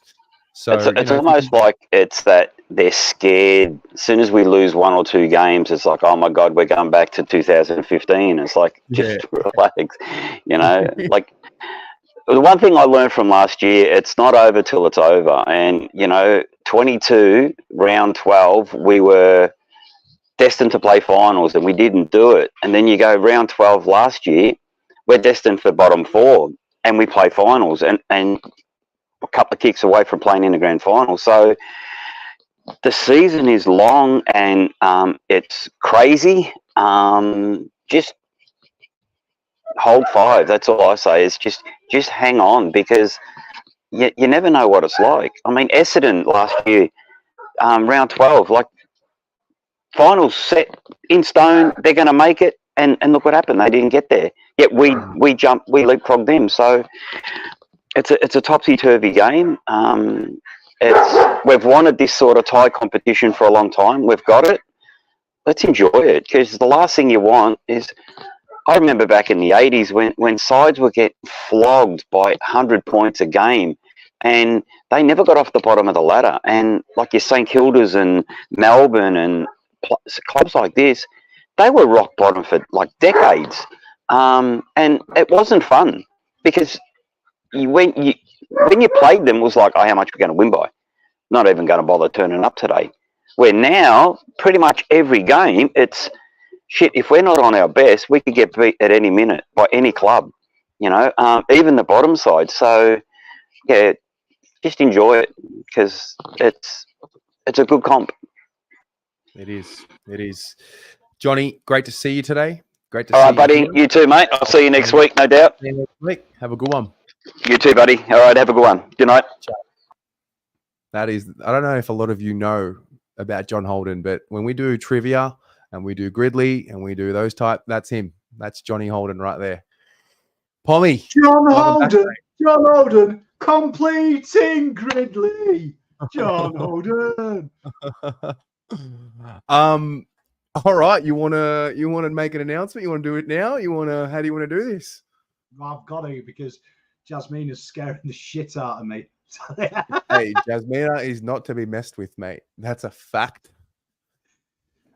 Right, so it's Friday, isn't it? We agreed before I sell it to the people. Sure. So on Fridays, live, uninterrupted, exclusive, brought to you from your living room. If you're on a park bench, you can watch me and the big fella next door take you through sentence by sentence, word for word, everything in the media, podcasts, anything Carlton, and we sit here together, and as a team, we learn, we educate ourselves, and we discuss it. So we can see if it's good, if it's bad, if it's indifferent. Can we read between the lines? And I thought that's something that's lacking, because I see people read clips. I know Adam does a good job, Carlton News, but people take little snips and make their own narrative from it. A nice live show where we get the facts and we discuss it as a team. And as a community, we try and digest what it is, and if we've learned anything, and should we worry or should we just have a laugh? It's a great idea. So basically, it all came together really quickly today, really. Yeah, But essentially, because someone here had a meltdown in the off season. Fucking melt. it's all right, mate. I had to be there for you. You were there for me last year. I had to. Usually, when there's a meltdown, that generally means a fresh idea is coming. But basically, for those in the chat who used to watch, Media Watch, where they go and look at all the things that happen in the mainstream media relating to general issues. Well, we're going to do the same thing. And Pommy, why? Why would we do that? Well, I think it's firstly, I think we're in the day and age, aren't we, as social mediaites? Well, I'm not, because I'm old, but I look at my kids and everything that they learn about anything is usually from other people that share it, and that's how they consume their information. So I think it's good to do it the old-fashioned way, where we discuss it like when I was a young lad at the pub. Some idiot has a paper. He's the only one who can read between us, and he reads us the articles, and we digest it that way. But it always creates, doesn't it, that discourse. Every article, you go on any Carlton article, and you've got one person saying Sam Walsh is terminal and we're never going to see him again. You get some people saying it's normal, he's got a back injury. Then you get other people who are indifferent. I think it's a good way to do that in real time, having real conversations as a club, because that's what we are. We're a club. And somewhere between us is the truth, isn't it? Is the truth. And plus, I just wanted a free hit at whopping Sam McClure. Yeah. So whether it's a news article, we'll put it up on the screen, whether it's a press conference, we're not always looking to, when it comes to someone like a John Ralph, we're absolutely looking for a mistake or a spelling error or something. But, we might even watch a Vossi press conference, or, I've got the Aaron Hamill press conference from today pending. We could watch that, analyze. And yeah, I think there's something to be said for making sure that misinformation doesn't spread. And also, really, any excuse to just hang out on stream is pretty fun. Spot on. And like Tom, great example is the Sam Walsh one, mate, because the club, because Mitch Cleary released that he wasn't injured. If you read Mitch Cleary's thing, he was in a managed program because he had alerted the club that there was a flare-up of pain, right? Within an hour, Code Sports name dropping, they used the key phrases from there and made a narrative that potentially this could be season ending based on the wording of Carlton coming out and saying this is a condition that may be managed throughout the year and thereafter. And that's what we're going to be looking at. We're going to make sure that we don't allow the narrative, because I always tell you this. I read so many stats. I can find you any stat to break any argument and then make my own argument. It's the same with when you use wording. You can take just a key phrase, and it happened the other day with the Andrew Russell and with the Russell interview. Someone had taken him saying one mistake I made for the first time and removed the first time and worded it as if he'd said, I continually ignore what people say and there's miscommunication. But because they paraphrased him, they'd missed the key, my first mistake, and they just missed that bit to suit their narrative. And then people didn't listen to the Dylan Friends podcast and said, oh, Russell's going around saying he doesn't listen to the players. He needs sacking. And I was like, because that's how easy it is to do. It's very dangerous if you're not phrased correctly. So I thought we can do that together. And we can't paraphrase him wrong because it's in front of us and we're discussing it. And we can be critical. We can be positive. I'm sure some of you will be nuffies and be positive, and I'm sure some of you will be critical. And we can then somehow digest, what does this really mean? What does this really mean at the end of the day? It's an exercise in critical thinking. I love it. Love a bit of critical thinking. So, well, I mean, basically, it's what me and Terry do. We call each other, we watch an article. So, and we can punish people on stream. Yeah, I mean, it's going to get better as we go. The last time we had a meltdown between you and I, the ratings was changed, and I think the ratings is now one of the best shows on the channel. So this is going to be great. Like, who's the favorite? Who's the favorite in the media to slip up first? Who's it going? I'm going to go with Johnny Ralph. I'm going David King, because Kingy. Yeah, he'll find a start round 1 that he's not happy with Carl, and then we'll improve that start and he'll renege on it by about round 4. And I can't wait to do the show so I can go, do you remember round 1? Do you know what would be cool? And I really do believe we can have this happen, to do the show with David King. Say, hey, we saw you write this. What was this about? Hey, John Ralph, we'll invite him on. Now that the Tigers aren't premiership favourites, he doesn't have as much confidence to, get his Richmond hat on. But no, look, it'll be a bit of fun. And I think he's got to block me if he wants to come on the show. So, yeah, the show, when's the first episode? Why don't we do this Friday? Because no doubt, I can already sense the articles flowing at AFL House. There's already in it. You can already see the top 3 narratives, can't you? Carlton can't find Wheater in replacement. Carlton's turnover turmoil continues. Harry Mackay misses from 20 meters. You can see it happening. I can see. Yeah, Tom. No. We're an evidence-based show on the ratings. We're not an emotion-based show. We're an evidence-based show. So if you don't like that, you don't need to watch. It's totally fine, mate. Totally fine. We respect that.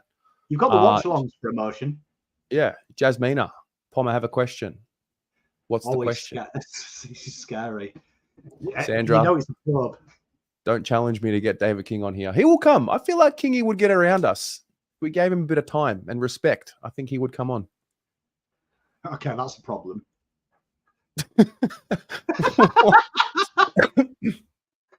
Let's hope he's not watched previous content. So this is his first rodeo. Maybe we can get Matheson on with you, one-on-one with you. The intro be fuck the Mathesons. That'd be a great intro. All right. How would you debunk this? TDK absolutely ate today. Give an example. I'm assuming that means he had a really good day and lapped everything up. That's actually given me another idea. We can get like the girls or like younger generation with younger lingo, and they can teach, you know, they can teach us. Am I correct? If he ate today, I'm guessing that means he absolutely killed it, like absolutely destroyed it. Was a really good day. Mm-hmm. Mm-hmm. I think I'm you're right. assuming that's what it means. I You believe. gotta remember, I'm old. I believe you are right. I believe you are right, Pom. We're gonna find if 38 is the new 18. Yes, I was right. Yeah, you were right. He was actually quite good, wasn't he? Actually, TDK on his own today as well. Did it just quietly, just a show of hands in chat, and I'll ask Terry. What about Harry? I actually really enjoyed Harry in the ruck. Same. Do you know why?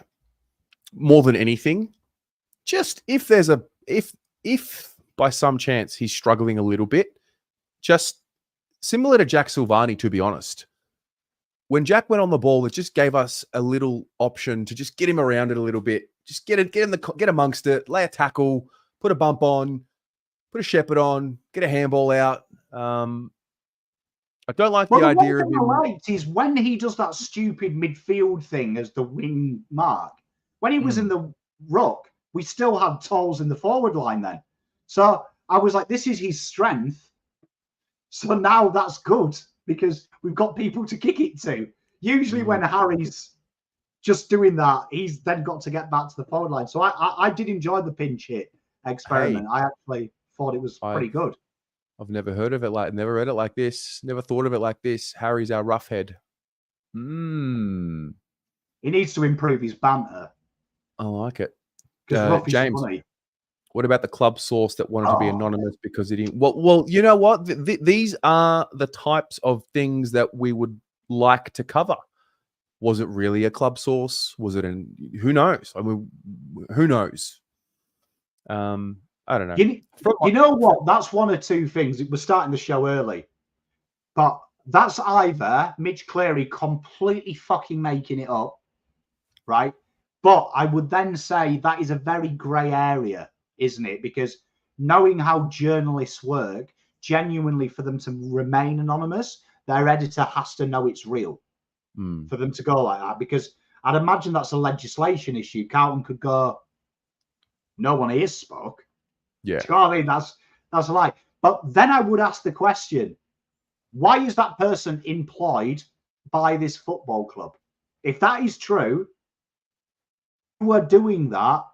For me, even if you're a Richmond fan, you play for Carlton Football Club, you are earning coin. You should stay quiet no matter what happens at that football club because your priority, unless it's illegal, but your priority is the football club and the safety and the mental health and well-being of Sam Walsh. No one's asked the question. It's true. I'm going to lob you one more, and then we're actually going to do the exercise. We're going to watch the press conference with Aaron Hamill and see if we can maybe take some bits from it. Can you debunk this? What does Krima Mitch Cleary mean? I believe Krima is Greek, isn't it, for like wanker, idiot? It's like... Is it Greek for melt? Yes, it's Greek for melt. Yes.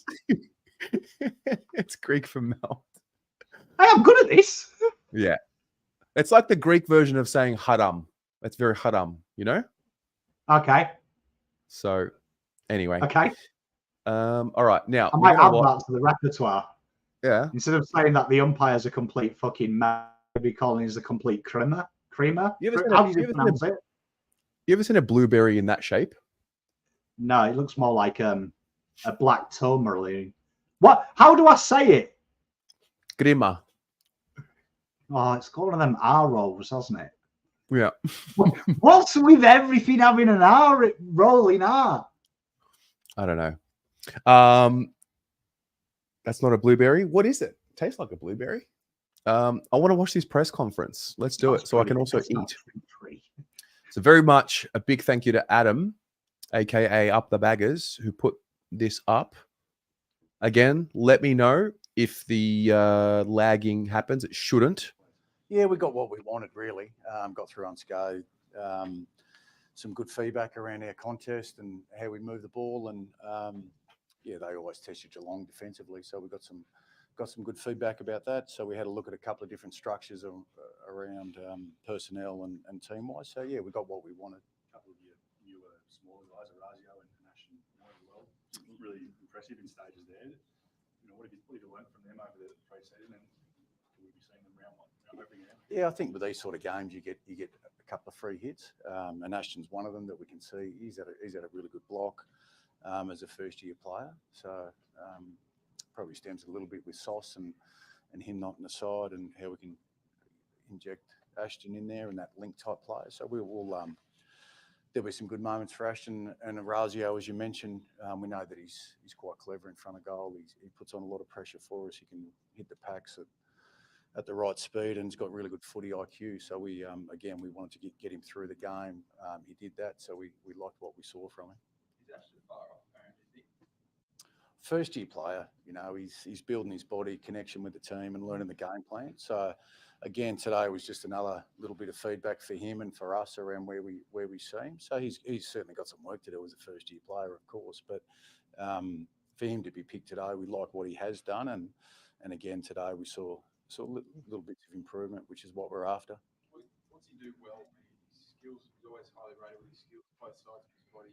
What have you seen from him in the first couple of months that you think, yeah, okay, we've got one? Yeah, just that, as you mentioned, we know that he's not quite sure if he's a left footer or a right footer, so he tells us. But we like how he competes, brings the ball to ground, he can connect.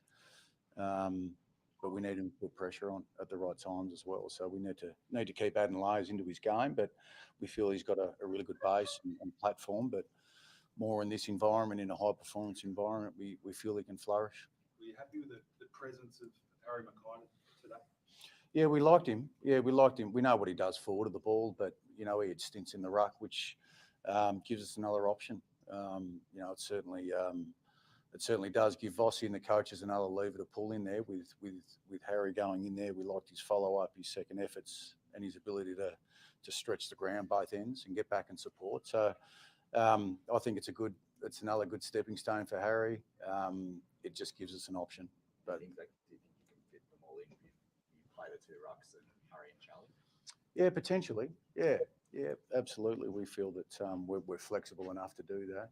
We saw it today with just Tom and Harry, and there were some good moments in the game. What do you think of Harry? His drop punt kicking looked really positive. Flushed a couple. The snap still looks dicey from the outside. What do you think about it? Yeah, look, it's regardless what anyone else thinks, he's got to be comfortable with it and his routine. He's gone to work over it over summer and a powerful type action. And you're right, his drop punt looked consistent. Overall, tricky conditions out there didn't help clearly. No, he's had an excellent summer. His body's in really good nick. His mind's in good shape, and we see that around his goal kicking that he's it's a work in progress for him, and he's doing a good job with it. How many more boxes does Zach Williams need to tick before he gets back on fire? Yeah, not too many. He's got to get through a couple more milestones physically with what he's doing, but he's had an excellent couple of months, Zach. We won't be any rush with him, but when he's right and the high performance are comfortable with him ticking all the indicators, then we'll inject him into the game. So he's not too far away, Zach. Does he have to play next week to play round zero? Or? Not necessarily.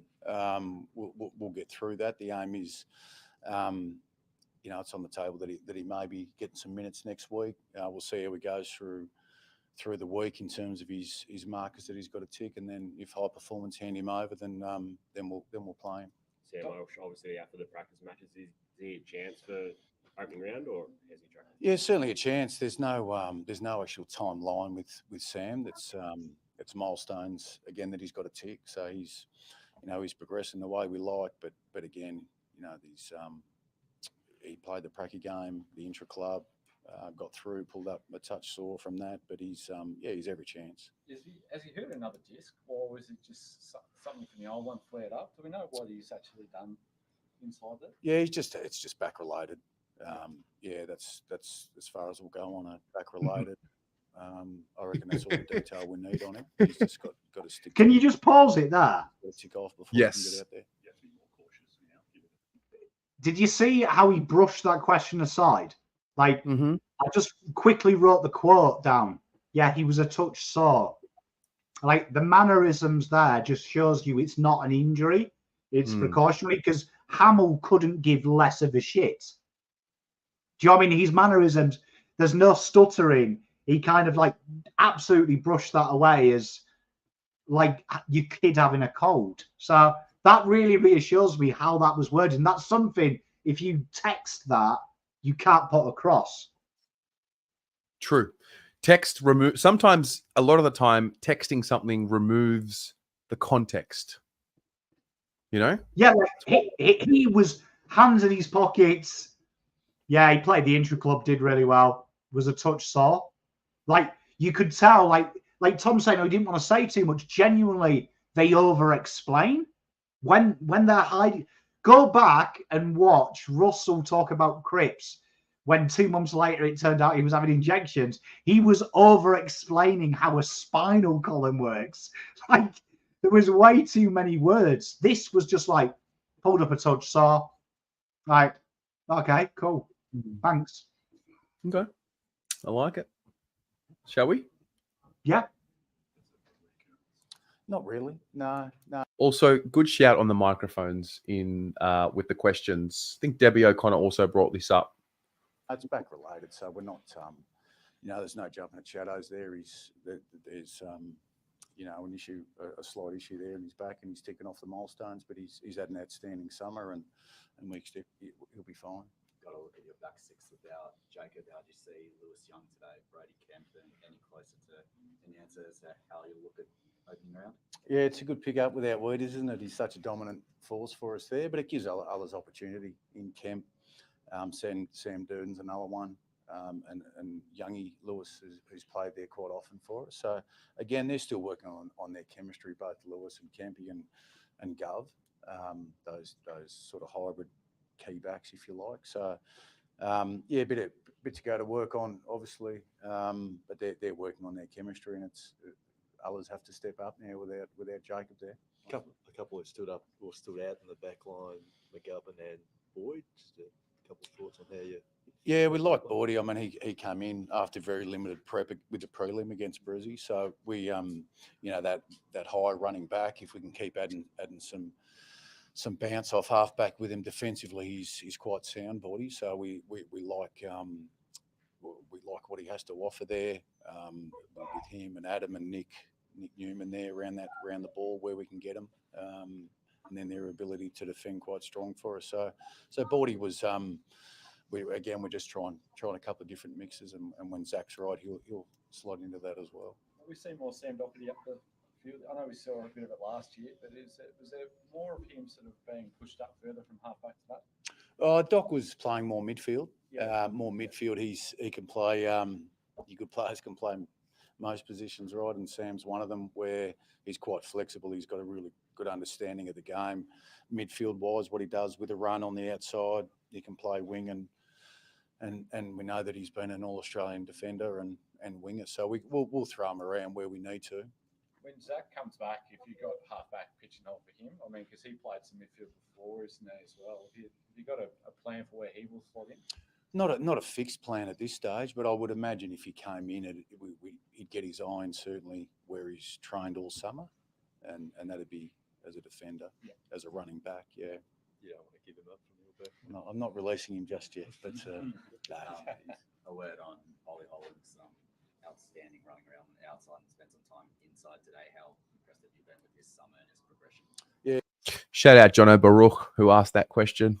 Friend of the channel. A second-year player, Ollie. He's he's been outstanding for us. Again, with his running capability is what sort of sets him apart. He's got a really good understanding of the game for such a young, inexperienced player. So we like him on the wing. We can throw him inside a little bit more now, where he's done a bit of midfield work with the likes of Chera, Cripp, Walsh, Hewitt, Kennedy. So it's a good baptism of fire in there with him.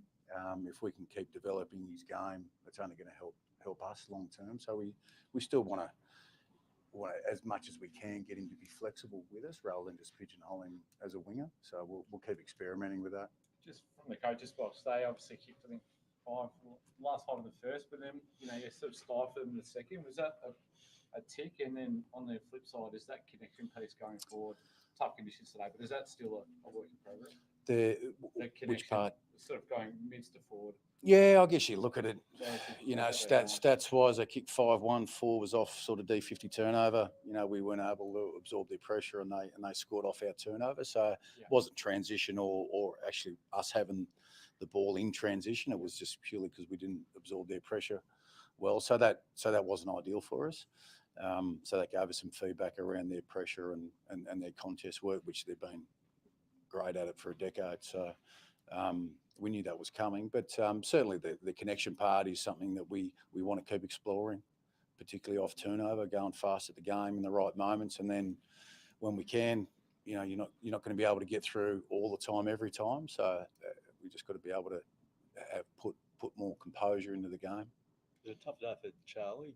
I mean, having to play, given Harry was going well, was one of those days for him where he's sort of just going to do a bit more of the grunt work. Yeah, I think it was a tough day for most forwards out there, particularly the keys, swirly breeze, hot, getting up, getting back. Yeah, it wasn't ideal, and Charlie's probably no exception. It was, we just want him to compete in front of the ball and put some pressure on for us. He'll get his opportunities. Jack's good, yeah, progressing really well. Slight interruption, but he's still on a modified program, but he's progressing well for us. He hopefully won't be too far away. Again, he's got to tick some milestones physically, but overall it wasn't ideal. And if you listen, no exception. when he talks matter of fact, he's passive dismissive. So when you heard him talk things that are really obvious that we can prove, so he talks about Carlton's movement off the halfback line. He's dismissive about it. He comes across like he doesn't care. So when you heard him talk about Sam Walsh, he was asked, policemen use this tactic on you. Ask the same question worded differently to see if your answers correlate. He said, saw back twice. Just dismissed it as well.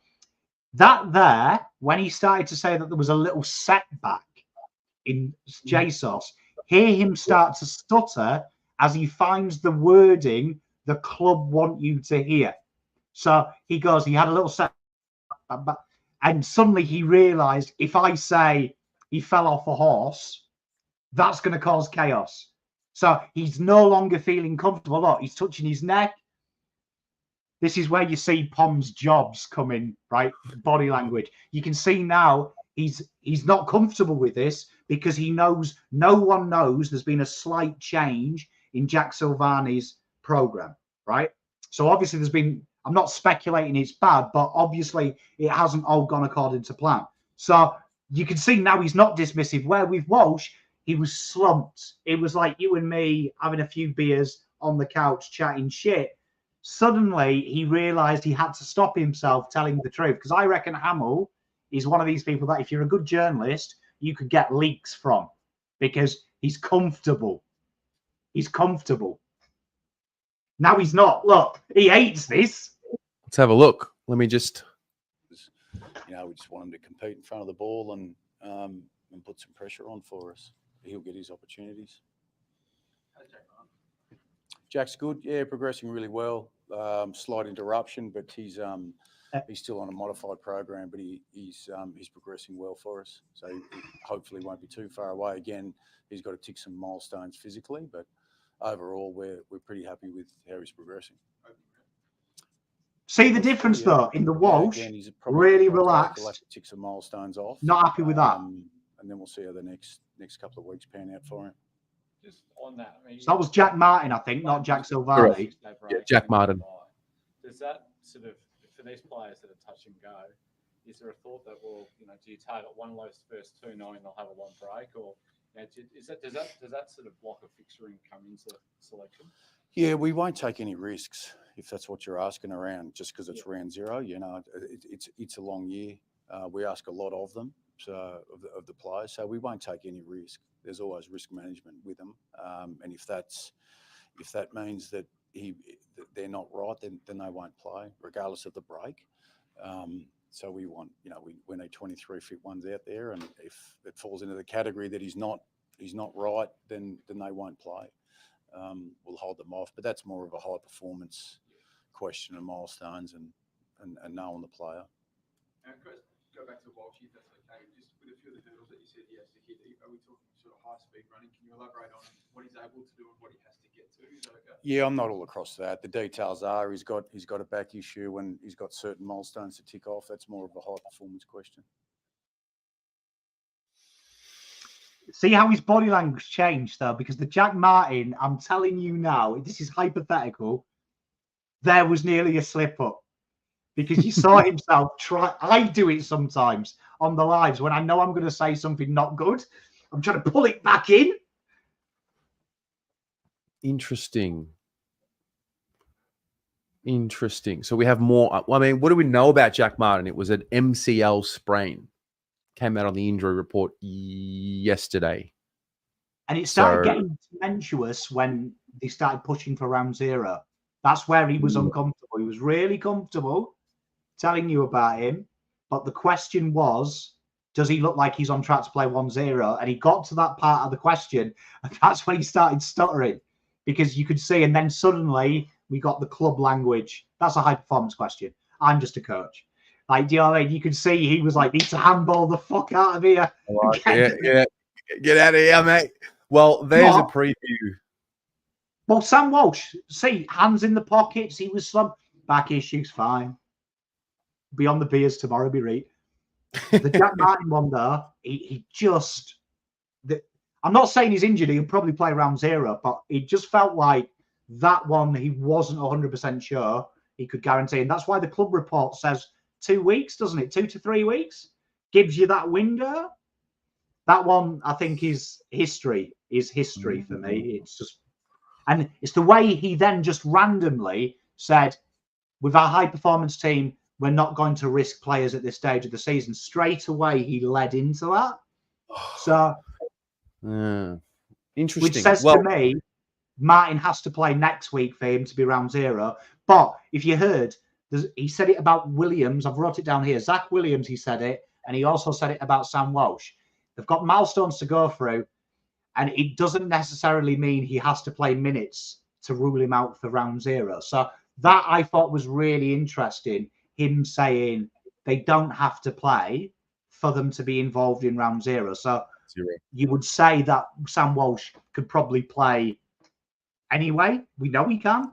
Zach Williams obviously has done whatever that, because Jack Martin played without training in a practice game, if you remember, because the special modified program he had, it was keeping him fit in game outside of it. So that's really interesting. I enjoyed that, Terry. That was a little window into what to expect from the show. It won't always be Carlton press conferences. I think for the most part, it'll be on the couches, your Fox Footy, your experts. I'm looking forward to the first time they put the wrong graphic up on AFL 360 when they're talking about Corey Durden, but Lockie Fogarty's photos in the background. I'm looking forward to that. Look, we're just trying to hold the media accountable, mate. You know some things that I've wrote down here, and exactly what Tom says there. Why I started wondering, will anyone else about Jack Martin, is when they said, do you think Ashton is ready to play AFL? And he goes like this, well, he's a first-year player, scoffs, because they were talking about some of the criticisms of his defence. He was like, we like what he's done in the training and we liked what we saw here and built into the game well. We feel like he's got skill sets to be able to contribute ASAP, basically. I stopped paraphrasing at that point. But I thought that was interesting because he did mention twice Moore played the role, and he mentioned Elijah did, but he's ineligible. So I think we might have just dissected. Pom's going to lock it in now. Ashton, round 0 debut. They're fast-tracking him and getting him ready for round 0. He played a lot of minutes today. He did play a lot of minutes today. He was out there for quite a while. Wow. I love it. We can just summarize the week's news and just before the weekend kicks in, we can calm down a bit. It's good. It's very good. You know what? I want to play poker with Hamill, though. I reckon I could fleece him. When he starts doing this, you know. Yeah, he starts stuttering when I'm like, you're bluffing. No, I'm not, Pom. I'm going to go all in. Yeah. Well, no, look, there's a few more guys to see. I wonder if Owies will be ready next week for the practice match. Does anyone know? You were at the ground, and usually there's some loudmouth at the ground because of our anonymous sources at the club. What is going on with Kennedy? Why was Kennedy not featured in the VFL or the AFL? Because he wasn't on the injury report, and then I watched the midfield report, and Kennedy sounded like he was tearing up the track. So I was like, what the fuck's he not named then?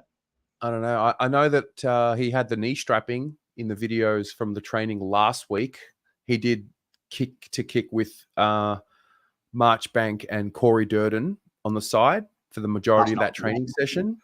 I don't know what that means. I think if he doesn't play next Wednesday, then like naturally that's going to be one of the first questions asked at the press conference. So, would we all agree the only player who probably can't play and play round 1-0 is probably Walsh, isn't it? Like, out of all the players, he's probably the only one I'd trust to not play next week and still play for round 0. Yeah, I would agree with that. I'd feel like I'd have to see Martin for a quarter to be fully confident that he's good to go, or Ashton bombs. The only way I can see it is Ashton has a stinker next week, and if Jack Martin's not 100% and he doesn't play that, maybe Martin comes in. But I feel like Walsh is probably the only person I'd trust just to walk off and play. Well, Zach Williams probably as well. Remember in 2022 when he played the Collingwood game after like 12 weeks out? But I think that was more out of necessity. Like the opening round against Brisbane is, it's important, 4 points on the line, but it's not a do or die clash, win and play finals, lose and not play finals. So I feel like I'd like to see Zach play next week, at least a quarter, maybe a half, before. And Pitto as well. I'd like to see Pitto play. Braden, great call. Yeah, very good call. Pom, that's 2 hours. We're back. Let's go. I can't wait. Mate, I've already got Pitternet's spreadsheet ready as well. Okay. Just put the fucking dot there, just to preempt it. That round 0 spreadsheet's ready, boys. Yes. Says so. The show will be live. We will do it live because it'll be interactive tomorrow. We need a week to prepare. Well, yeah, can we have it? Yeah, I mean, I could in theory pull some strings, make it work, but next week for sure, because the game's on Wednesday, gives us Thursday a bit of breathing room to get all the reviews and everything out, and then Friday we can all come together. So next Friday, which will be the 30th, I believe. Sorry, will be the 1st of March. It's actually a very clean time. Friday, 1st of March. Send them to Terry or me. If you see any articles. Yes. If you want to have articles, videos, if you see a snippet from a we want to try and stay away from snippets because the whole point of things that are given to you in a snippet is the context is gone. So we want it like the whole piece, and then we can like dissect it together. Or if you see something like that, someone's put a quote up, I'm happy for you to send it, and I'll do the boring research. So if you do have no context, I'm happy to find the context. Yeah. Yes, I'm wearing a friendship bracelet. It's the young girls made it for me. It says BA. Which young girls? The Candle Girls. Oh, yeah. You have it as well. Yeah, I do. It's up there. Yeah, you have it as well. I was like, did the besties make you a friendship bracelet? And I haven't got one. I was not given a besties friendship bracelet. They gave them to the players. I wasn't, I'm not quite on that level yet, Jasmina, look, we are the daddy and the uncle of Blue Abroad. Why the fuck haven't we got bracelets? We got to be on the list, mate. We've got to be kicking footballs and, we're not doing enough. Look, Sam Walsh can play football, but can he give you an analogy like me? Probably not. Yeah. Yes. BA Saturdays. I think there will be Saturdays where we do BA Saturday for sure. I don't know if we'll do it every week. To be honest, I like to just get up in the morning, train, do my thing on a Saturday morning. So it's not something I can commit to every week, but we'll do something on weekends. Don't worry about that. Am I sure it's not a Swifty bracelet? No, it's not a Swifty bracelet, but you know what? It kind of makes people think it is, and it gets me some attention, which is good. Terry, no attention. Yeah. Anyway, no, tomorrow the show's not on. Next week, Friday, 1st of March. Next week. Anyway, it's time to go to bed. It's 9 p.m. Got to get our sleep. So, Pommy, welcome back. That was great. Great fan cams, great day. Don't remember being this happy after a loss, but we'll take it. If we can take this energy into our real loss. I know, right? When Pom's screaming and swearing at Terry. I'm sick of it. I'm sick of it. No, I'm zen, man. I'm zen. I'm ready to go. I'm mentally ready to go. So, yeah. Thanks for being here, everyone. It's been a great evening, and we'll speak to you soon. Go Blues. Go Blues.